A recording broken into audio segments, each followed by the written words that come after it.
Magandang umaga kapamilya, ito po si Father J-Boy at tayo na po at magkape at pandasal. Kalat na kalat sa mga pahayagan ang iba't ibang pagpapakita ng pagpapatawad ng mga pinagtangkaang ikitil ang kanilang buhay. Kilala natin si Mahatma Gandhi na pinatawad si Nathuram Godse na bumaril sa kanya.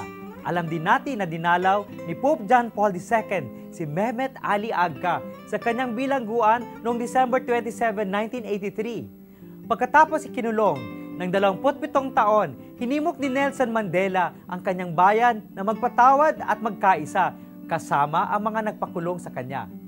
Ganito din ang ginawa ni Priyanka Gandhi na anak ni Rajiv Gandhi, ang dating Prime Minister ng India. Nakipagkasundo siya kay Nalini Murugan, isa sa mga pumatay sa kanyang ama.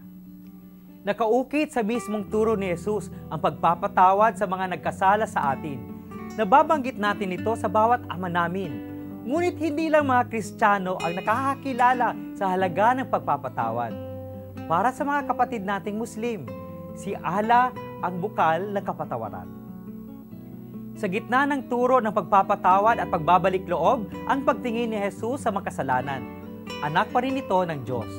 At dahil dito, malinaw ang matututunan natin ngayong araw. Walang may karapatang humusga o isumpa ang sinumang nagkasala. Kung tutuusin, ang Diyos na walang bahid ng kasalanan ang may karapatang tuligsain ang bawat isa sa atin. Ngunit hindi niya ito ginagawa. Kaya huwag matakot, lumapit sa Diyos. Lagi nating alalahanin sa ating mga dasal na higit na mahalaga sa Diyos ang pagbabalik loob ng makasalanan. Magandang umaga po.